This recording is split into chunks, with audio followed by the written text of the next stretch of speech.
This is the MS Dixie 2, a 550-passenger paddle wheel boat, giving scenic cruises on beautiful Lake Tahoe in the Sierra Nevada mountains of Northern California and Nevada. The regularly scheduled daily cruises of the Dixie are about 10 miles long. But this is a story about Dixie's longest trip, nearly 2,000 miles overland from LaCrosse, Wisconsin to Lake Tahoe, Nevada.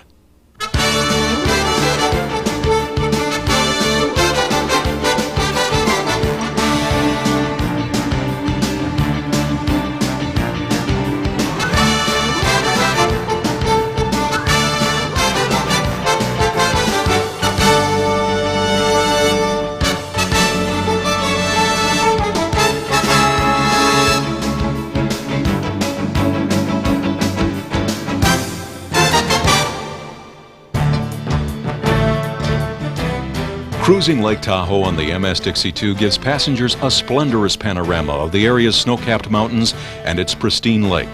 But protecting this same fragile environment also precluded Dixie's owners from having her built anywhere in the Tahoe Basin. The new Dixie paddle wheeler would have to be built elsewhere and moved to the lake by truck.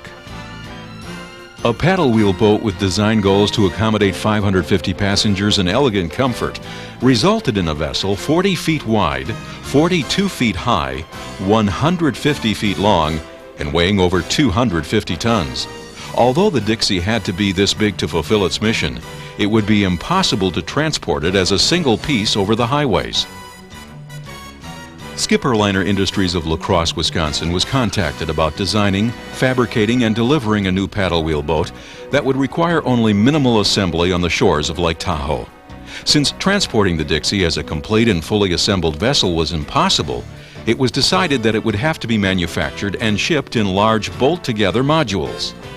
To design the shipping modules, Skipper Liner Marine Architects called in Perkins to determine the maximum size and weight that could be transported.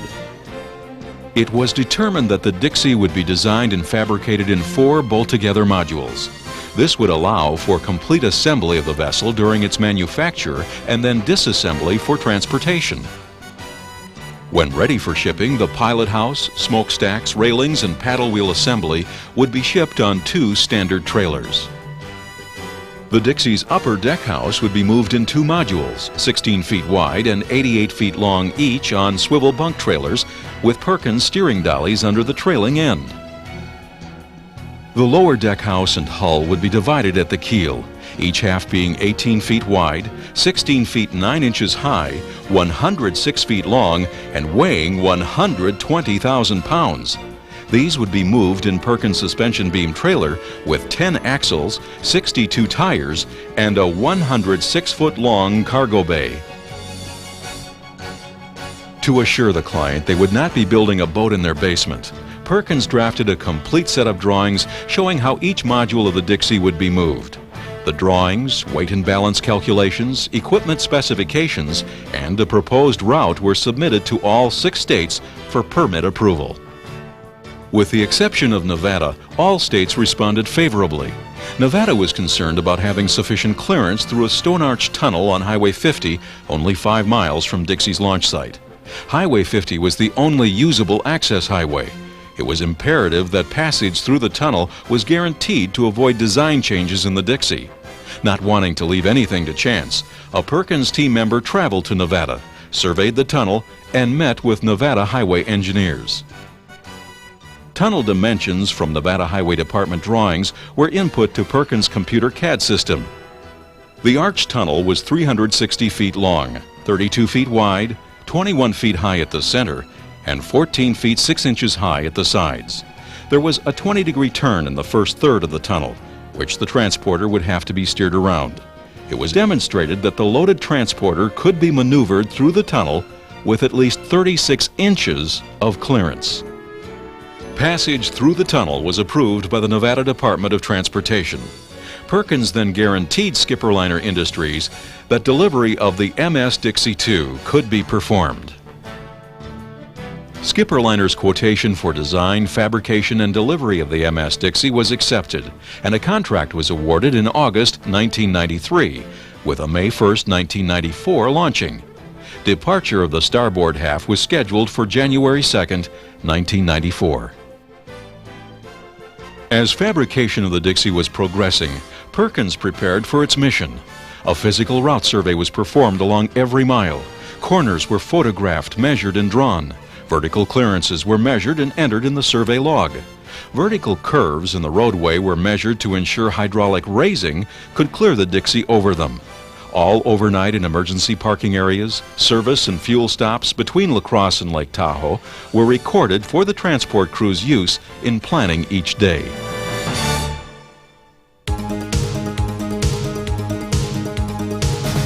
The Dixie was to be built in two shops 5 miles apart. The first shop fabricated the all-metal hull and deckhouse structures and installed the engines, drives, and other mechanical systems. Perkins was then to move each half of the Dixie to the second shop, where wiring and plumbing were to be done, and galley equipment, windows, lighting, wall covering, and carpet were to be installed. It was about this time that design changes caused concerns that Dixie may be gaining weight.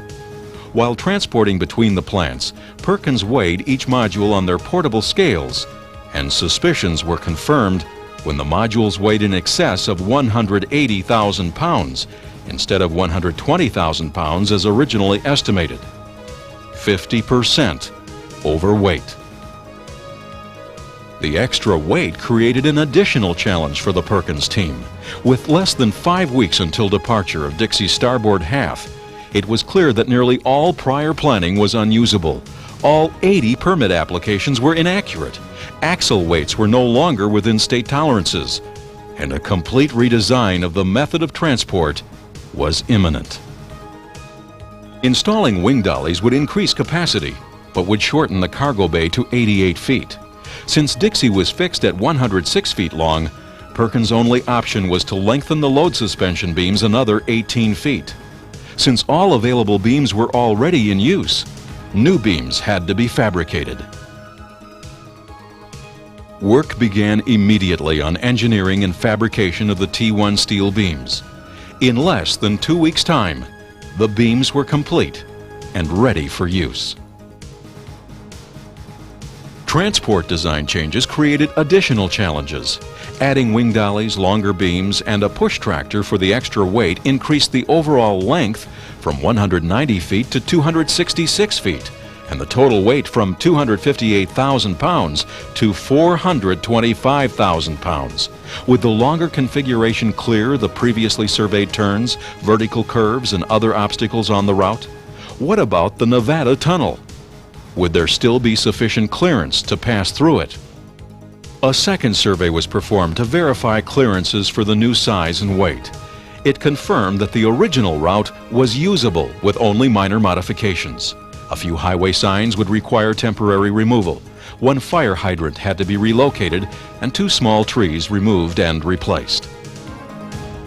Clearance through the Nevada tunnel was reduced to less than 24 inches.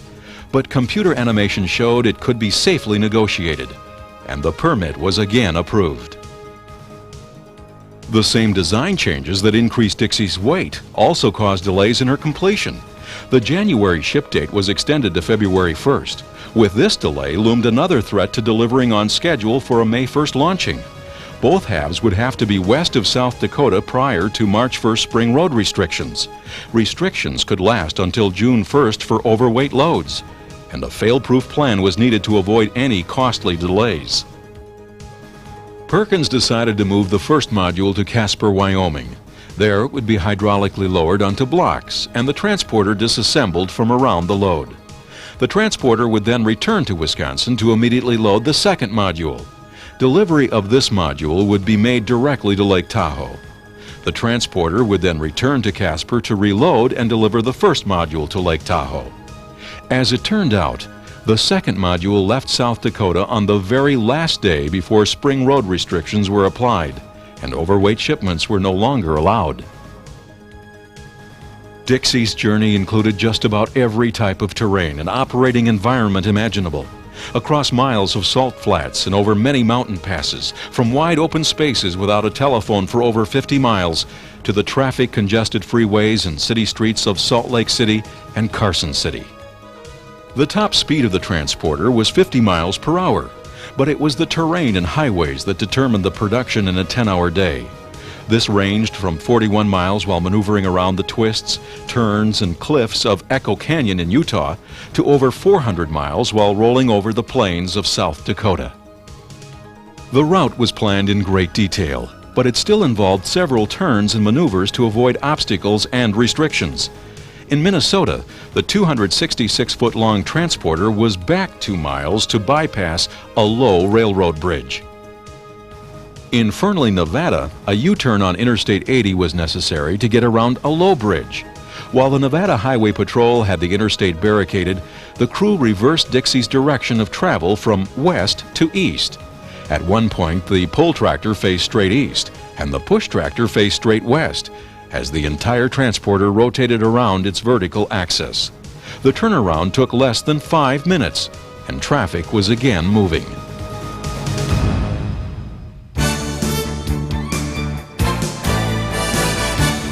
Although highway operations were conducted during the winter months of February and March, only one day's production was lost due to inclement conditions.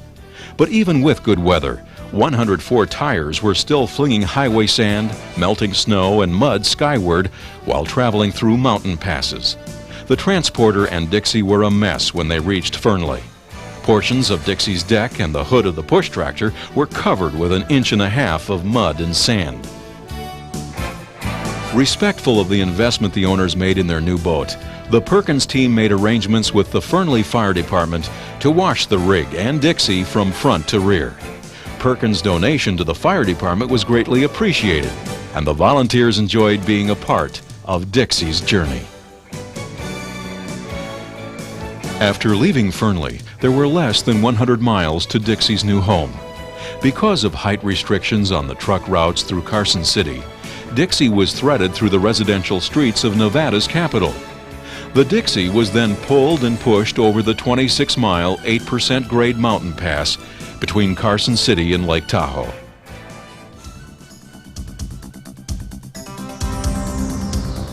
Finally, as a crowd of curious and somewhat doubtful onlookers gathered at the tunnel, the Dixie approached her journey's final obstacle. The transporter was stopped on the north end, while the Perkins team prepared for negotiating the tunnel.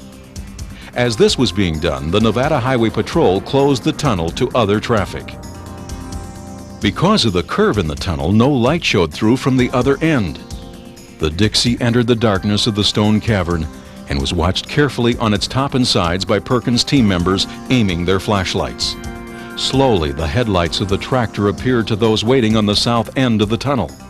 Over the low drone of the tractor's engine, you could hear team members at all points around the Dixie reporting clearances by radio to the driver and the tillerman on the trailer. Just as in the computer animation, the Dixie safely emerged from the tunnel.